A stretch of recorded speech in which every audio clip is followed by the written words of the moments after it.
Good evening. My name is David Sales Jr. I am a student at Liberty University. This is for course EDU 633, and this is my presentation on ethics in instructional design with a biblical worldview. Ethics in instructional design. One of the quotes that really stood out to me when doing my reading and research on ethics in instructional design was just the idea that most, if not all, professions, disciplines, and organizations have ethical codes of conduct, specifically for instructional designers. These standards ensure that clients and societal needs, rights are not violated.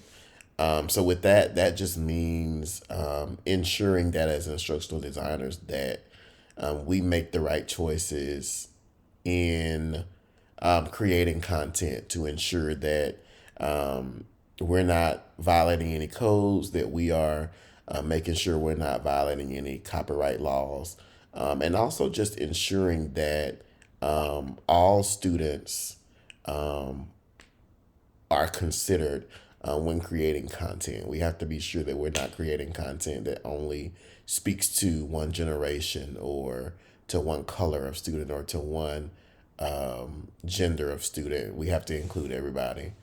In Goonie 2019, it states that when creating content as an instructional designer, it is important to know the restrictions of publishing work. So with that, you just want to make sure that you get the right go ahead before using certain material in content, because you can be facing pretty large lawsuits if you use content that you're not authorized to use. One of the growing practices within instructional design is just ensuring ethical checks and balances. So having someone to go behind you and check to make sure that you're not violating any laws, and also just ensuring that when using technology that it's effective, that you're checking and using the actual design models set in place through instructional design. Using those models can also help to eliminate using information improperly or creating improper content that could get you in trouble. Biblical worldview. So this is my favorite part of the presentation. And I want to read a scripture that I really enjoy, and that really sets forth the foundation as a student instructional designer, as well as an educator and teacher that I am. So 1 Corinthians 10 and 31 states, so whether you eat or drink or whatever you do it all for the glory of God. So when going into the scripture, the first thing I think about is growing up. My mother said, she said, son, as a Christian, every job that you ever have will be an assignment. And I was very young when she told me that. But now that I'm an educator, I understand so much more of what she was saying. As an instructor and as an educator, I realized that I am the only God that some students may see from a day-to-day basis. And it is important that when I create my lessons or when I just present myself, even when I just present me as an individual, I have to be sure that I present God. And when I create my content, I have to make sure that I am able to capture each and every student in a way that shows them who God is, and and give God the glory for any ups as well as any downs. any wins as well as any losses when it comes down to education and even creating content as an instructional designer. Whatever you do, do it for the glory of God. And it's important, even as educators who may not necessarily teach in a Christian school, where we can't just spit out scriptures from day to day.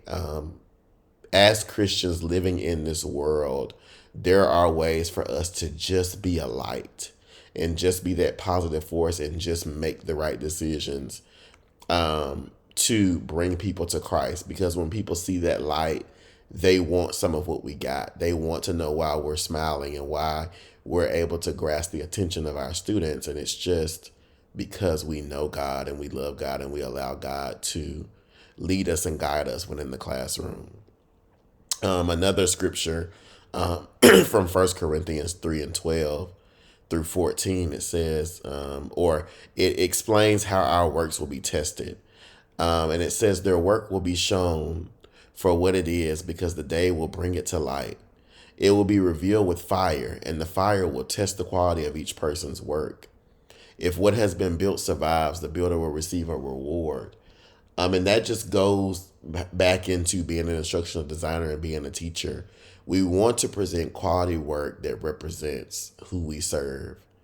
And in doing the research, I heard someone say that we are not held to the same standards as others. It would be ignorant for me to believe that everybody that I come in contact with, or every student, or every person that views my content is going to be a Christian. But it is my job to exemplify the love of God through my content and use the knowledge that I have to make sure God gets the glory, and ensure also that I am putting out work that God would be proud of. Would I present that work to God? And that just goes back to ensuring that we don't use improper content, or steal content that we should not be using, because ethically that is not proper to God. My references that I used, Goonie, Professional Ethics, Lynn and Kolb, Ethical Issues, New International Version of the Bible Gateway, and also August Stroff, Jacob Davies. The Moral Dimensions of Instructional Design was one of the biggest sources that I used. Again, I appreciated doing this presentation and just talking about the ethics in instructional design and the biblical worldview. And if I could leave you with anything today, I would leave you with, when you walk out of the door and you go to work and you teach and you create content, put God first. And if you put God first, He will lead you and He will guide you to ensure that the content that you create and the lessons that you create and you present to others show His face and bring others to Him.